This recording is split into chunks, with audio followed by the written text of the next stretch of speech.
Hey everybody, I'm back. I was racking my brain this week trying to think about what I wanted to talk about with you all. And it's been in the back of my mind that on my other page on Instagram, I had started the journey of going through the chakras and really taking my time and diving into them. And I want to let you guys know that I have never stopped working on them. It's just I never moved past the sacral chakra. I'm still working on my sacral chakra because I'm taking my time. But I don't want to leave you guys in the dark with like, okay, well, she introduced the root chakra and the sacral chakra and then she just stopped. So briefly, I wanted to reintroduce you all to what the chakras or chakras, I believe is the correct pronunciation, but I always say chakra. So yeah. Briefly explain which each of them are and the colors represented with them and what they represent. And then I do want to dive back into really talking about each one of them in other videos. But the root chakra, let's just start there, okay? There are many chakras, but these are the ones that we focus on mainly here in the US that you can find a lot of information on. You can find knicky-knacks and things to help you in metaphysical shops that will help you clear and balance these different chakras. These are the main ones that we focus on. And so I want to share those with you. The root chakra is red. It's represented by the color red. And it is located at the base of your spine, your sitting bone, if you will. And it's what connects us to the earth. The root chakra is just that. It's about being grounded, stable, and safe. So this one took a while for me to get comfortable with because as somebody who moved around some growing up, I had a fear of change, and it still comes up. That fear of change was based on a lack of stability. Now that I'm older, I had to retrain my brain and recognize that I am safe and that I am in a stable setting now. Thank God for that. So, but my coping skills and my inner child still screamed out at me for a while there that, oh, you don't know if things are actually stable. Like, it even surfaced in maybe even commitment issues and things like that. But to be completely grounded and know that you are secure and safe in your environment with the people that you have in your life and with your connections, that's a lot of work if you really deep dive into it. So I took a while with that. Then I moved up to the sacral chakra. The sacral chakra is the color orange. It's located right below your belly button. It represents your reproductive system, your sexual expression, your creative expression, and it helps you produce not only people, but produce your creativity. And if this is out of whack, you can experience it with reproductive issues or with blockages of sexual expression. You can also experience it with blockages when it comes to your creativity. So this is something I've really been working on in all of those terms. And you all know that I do a lot of art now. I didn't used to do that. Before the pandemic, I did not engage in actual art. And so that has been an opening for me to express myself. And I realized, getting back into music was another creative space and things like that. So this has really been a journey for me in opening up in that way, moving my body more. That really helps your sacral chakra, that creative flow of movement. I highly recommend. So the sacral chakra, that's what that's all about. Moving up to your solar plexus, that's right above your belly button. That's the color yellow. This is where we hold our self-confidence, our self-esteem, and how we present ourselves to the world when it comes to how sure of ourselves we are. This is where I'm going to be moving next, and it's a scary one for me, but it's also, I've already started doing it with doing these videos, is gaining confidence in myself.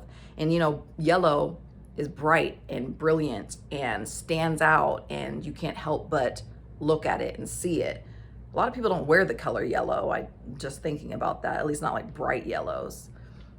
And I wonder why that is, other than it just not being like our color or whatever. But yellow catches your eye. And myself included have been scared of catching people's eye and being the focus of attention.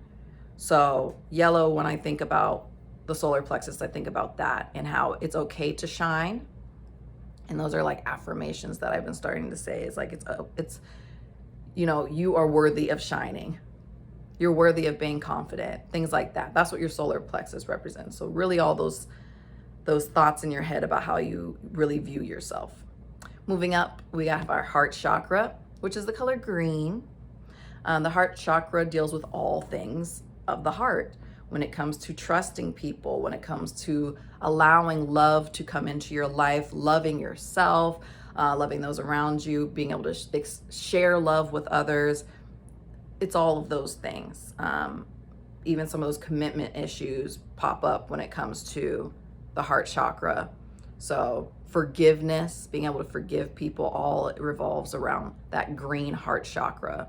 And so healing that can be a really big one for people. There's always a lot of letting go that needs to happen with that green chakra. Moving up from there, we have our throat chakra, and that is the color blue. The throat chakra represents our communication skills. Are we able to speak truthfully and directly to people? Do we expose who we really are when we speak? Do we feel like people are listening to us, or that we even are worthy of saying anything?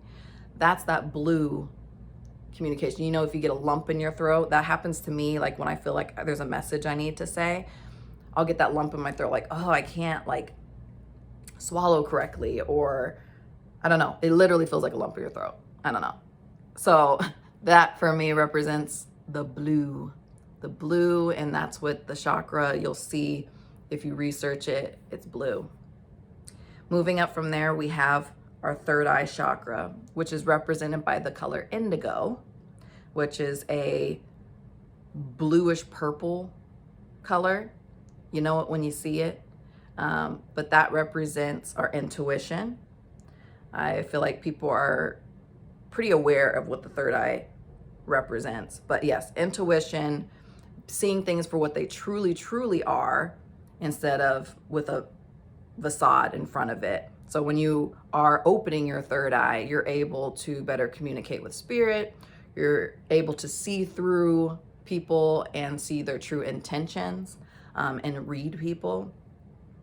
I prefer for my third eye to be open. But there's times when I will ask my third eye to kind of quiet down so I can be more in a worldly plane or state, because when it is open, you are vibrating a bit higher.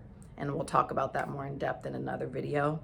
But that's one that if you want to start your intuitive journey, your third eye, you really want to make sure that you're tending to that.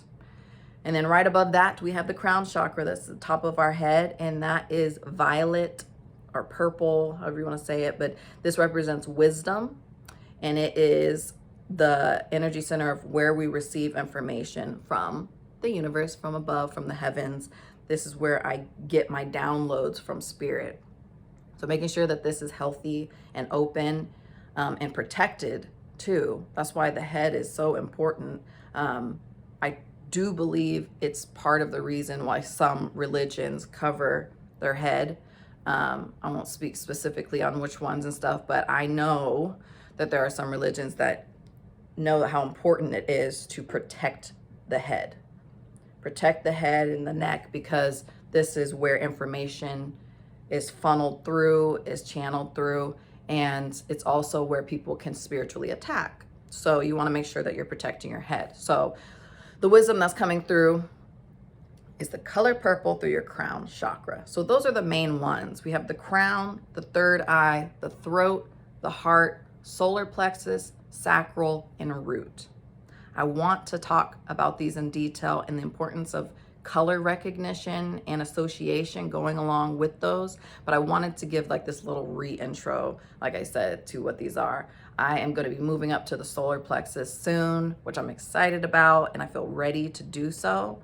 But it's definitely taken a while because I have been really slowing down. Now, if you want to just introduce yourself to all the different chakras, there's things that you can YouTube and Pinterest and all that stuff just to learn more, and I highly suggest it.